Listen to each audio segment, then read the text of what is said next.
Nouvelle vidéo en grammaire qui va parler des fonctions.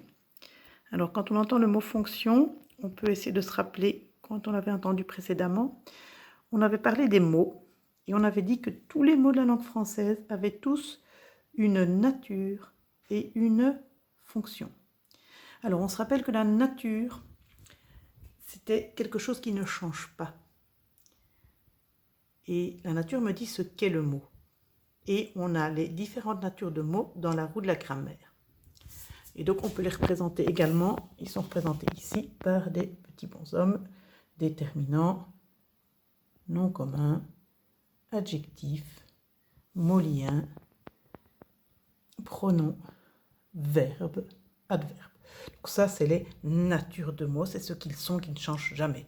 Rappelez-vous, on avait fait le parallèle avec l'être humain, on a dit votre papa, sa nature c'est d'être un être humain de sexe masculin de sa naissance à sa mort. Donc ça ne change jamais. Maintenant, on va passer à la fonction des mots. Alors, la fonction des mots, elle change. Et la fonction, c'est le rôle que le mot va jouer dans la phrase.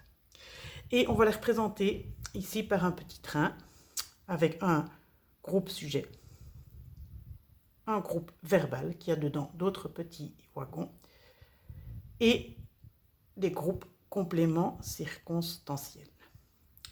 Voilà, alors je vais vous donner une vue d'ensemble de ces fonctions. Voilà, donc il est toujours bon d'avoir une vue d'ensemble car ça permet de cerner l'ensemble de ce qu'on verra. Voilà, on sait que ça a un début, que ça a une fin et qu'il n'y a pas plus que ça. Donc, et ça, il va falloir le mémoriser. Donc, je vous demanderai de mémoriser ce schéma. Donc, les fonctions. Il y a 3 grands groupes. Il y a le groupe, alors, le G signifie groupe. Il est entre parenthèses parce que parfois, s'il y a un seul mot, il n'y a pas de groupe. Donc, on va parler de sujet ou de groupe sujet. C'est le premier grand groupe à retenir. Ensuite, on va parler de groupe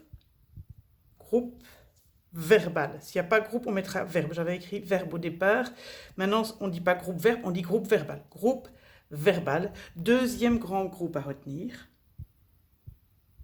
Et troisième grand groupe à retenir, c'est le groupe complément circonstanciel. Voilà. Donc là, c'est les 3 grands groupes. Sujet, groupe verbal, groupe complément circonstanciel. Qu'est-ce que ça veut dire tout ça? On va expliquer au fur et à mesure. Maintenant, on vous donne la vue d'ensemble. Alors, dans le groupe sujet, on verra qu'il peut y avoir ceci qui s'appelle un groupe complément du nom, mais ça, on va le retrouver un petit peu partout, à l'intérieur de tous les groupes. Dans le groupe verbal, il y aura le verbe. Alors, vous allez me dire, mais oui, mais verbe, mais il est là, verbe, c'est une nature. Effectivement, verbe, c'est une nature de mot, mais ça va être également ici sa fonction. Donc c'est lui, verbe, il a c'est un nom, un mot qui désigne à la fois la nature et la fonction. Alors le verbe, il va être souvent accompagné, alors, de ce que moi j'ai appris, C-O-D, mais qui maintenant est devenu C-D-V. Mais il faut retenir les deux, parce que dans les livres, vous allez retenir les deux. Ça veut dire quoi? Le C veut dire complément. Complément d'objet direct. Qu'on appelle maintenant, dans les nouveaux livres de grammaire, complément direct du verbe. Donc il faudra retenir 2 terminologies. Ce qui est important, c'est que c'est complément direct. Complément direct. Alors qu'on dise complément d'objet direct ou complément direct du verbe, voilà, ça importe peu. Voilà. Après, on aura toujours le groupe complément du nom qui va pouvoir venir compléter. Dans le groupe verbal, on pourra avoir ce que j'ai moi appris, complément d'objet indirect. Nouvelle grammaire, complément indirect du verbe, C-I-V. Donc retenir que c'est complément indirect, complément indirect. Et avec le verbe, on pourra également avoir un attribut. Voilà.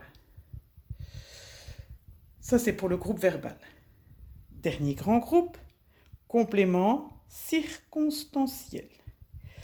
On parlera de complément circonstanciel de lieu, de temps et de manière. C'est les 3 grands qu'on va retenir Pour le moment, il y en a d'autres. Il y a la cause, la conséquence, etc. Mais pour le moment, on va retenir surtout ces 3 grands groupes-là. Donc voilà, c'est un petit peu le squelette des fonctions que je vous demanderai de retenir.